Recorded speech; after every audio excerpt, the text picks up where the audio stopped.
कहानी में ईश्वरीय प्रेरणा सहित दृढ़ संकल्प के परिणामों पर प्रकाश डाला गया है।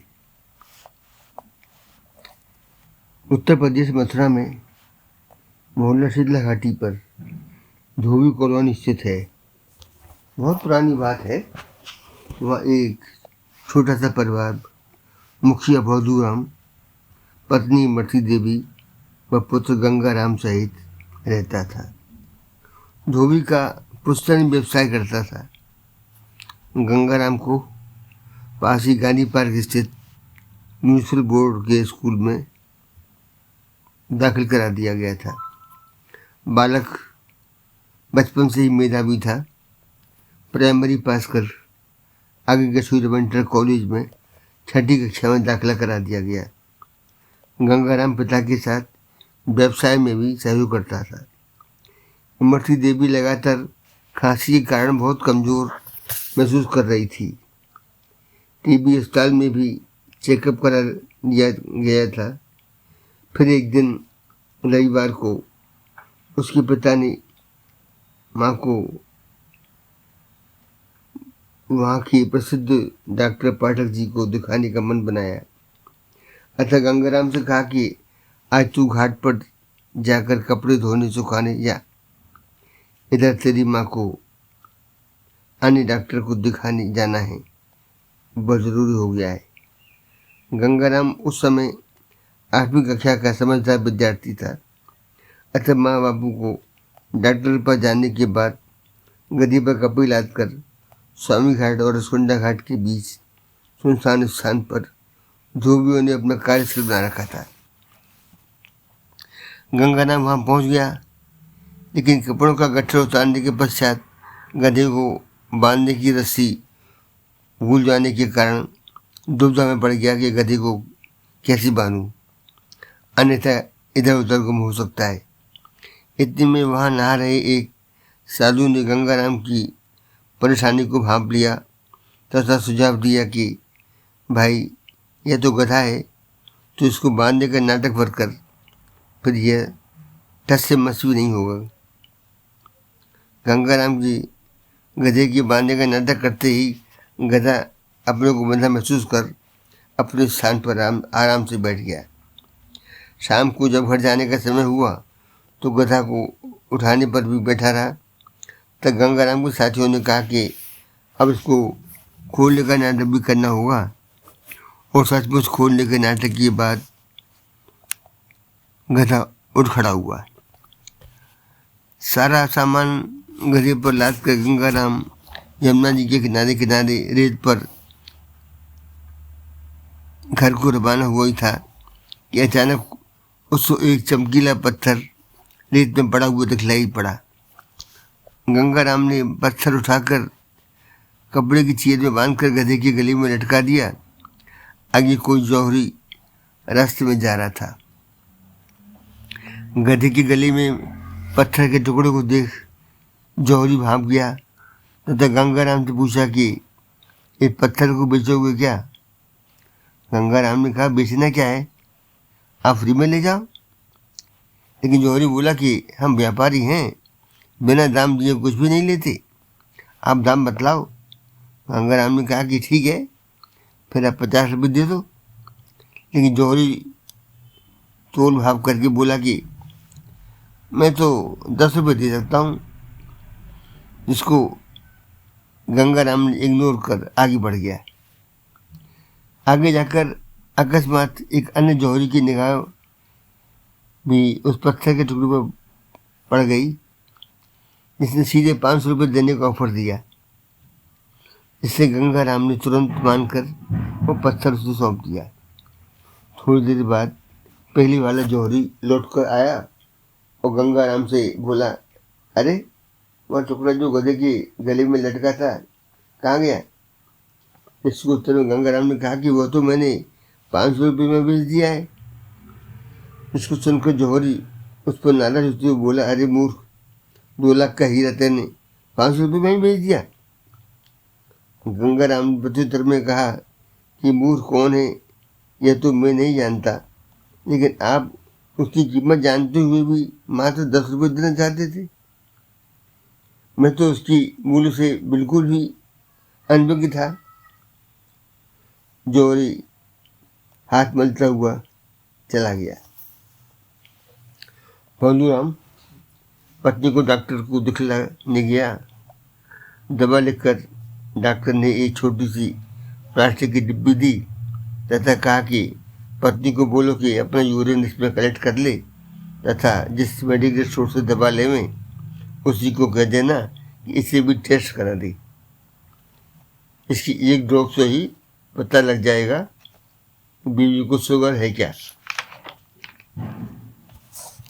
भोलूराम ने टेस्ट को टेस्ट समझा तथा कल्पना की कि यदि मीठा होगा तो शुगर है। भोलूराम मेडिकल स्टोर पर जाकर दवा ली तथा कहा कि केवल 50 रुपये की दवा चाहिए।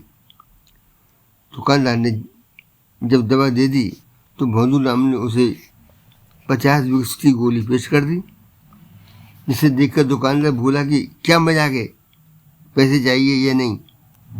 भोलूराम ने कहा कि 3 माह से आपने ही 5 रुपये खुले नहीं हैं, विक्स की गोली को ही मुद्रा बनाकर मुझे दे रहे थे। यह वही है, मैंने इकट्ठी कर रखी थी, अतः अपनी दी हुई मुद्रा चुपचाप वापस लो।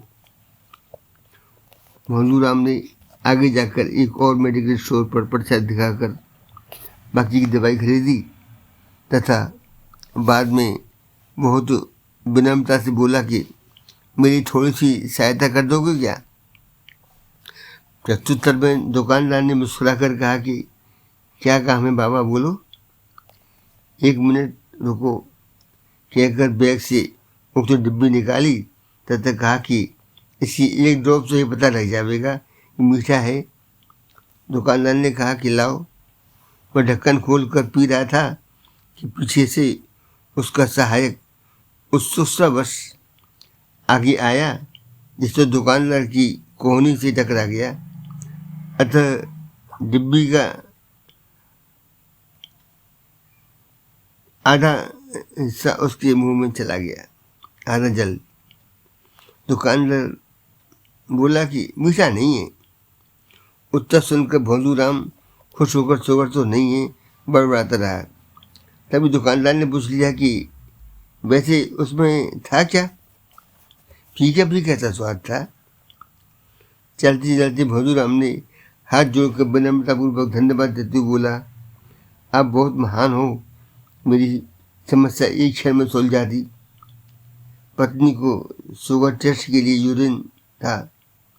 डॉक्टर ने बताया कि मेडिकल स्टोर वाला टेस्ट करवा देगा, लेकिन आप इतने महान हो पता नहीं था। धन्यवाद कहकर भोलूराम घर को प्रस्थान कर गई। भोलूराम वचन सुनकर तब से दुकानदार कल्पना कर करके आधे घंटे से उल्टी पे उल्टी कर रहा है। गंगाराम 9वीं कक्षा में अध्ययनरत था। 17 अक्टूबर दिव्य उठान एकादशी का दिन था। माँ बापू अजमेर में किसी रिश्तेदार के यहाँ लड़के की शादी में शामिल होने गई थी।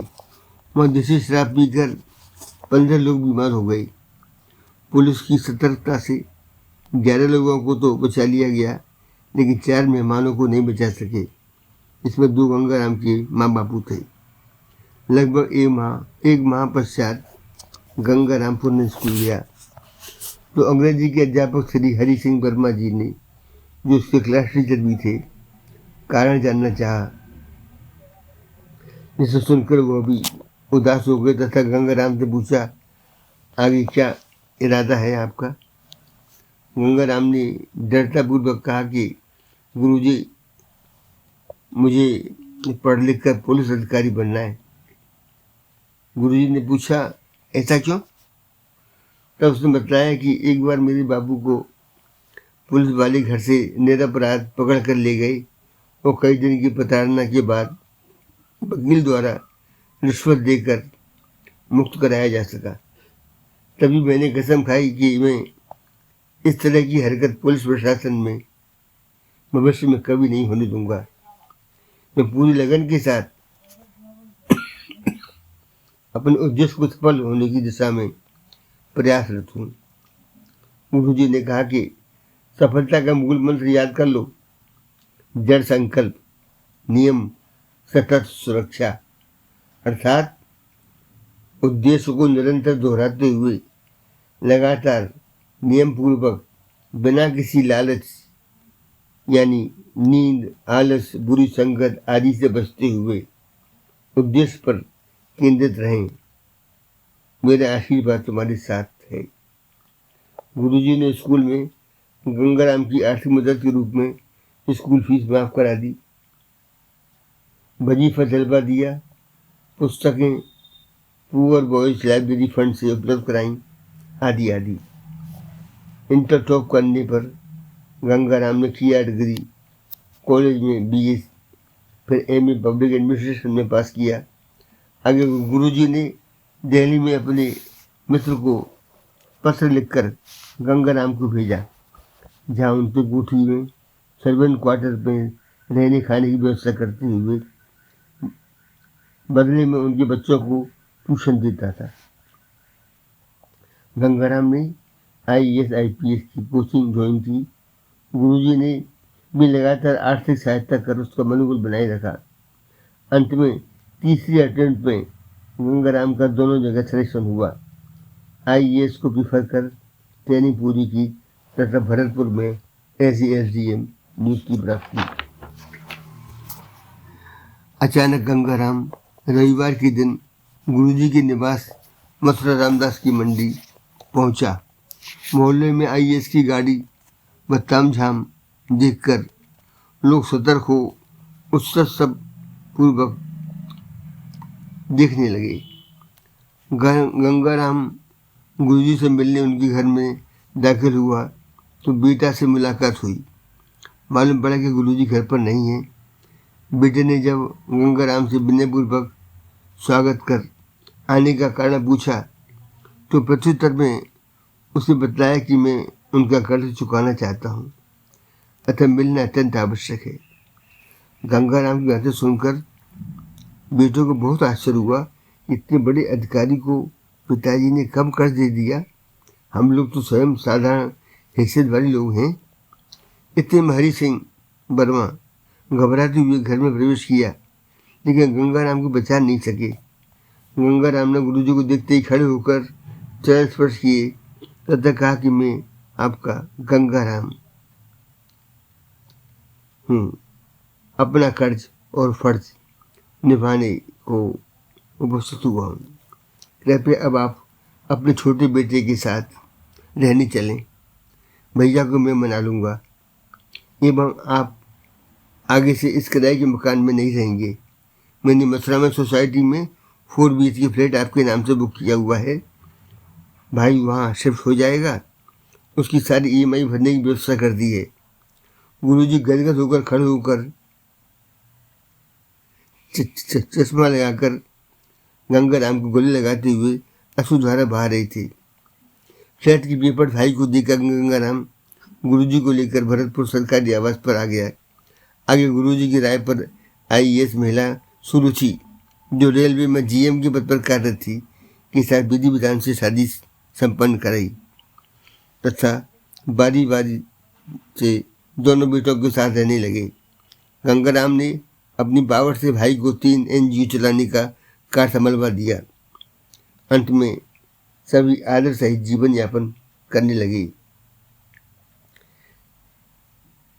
मित्रों, कृपया कहानी को फॉरवर्ड करें, लाइक सब्सक्राइब आपकी इच्छा पर निहित है। जय गुरु जी, शुक्राना गुरु जी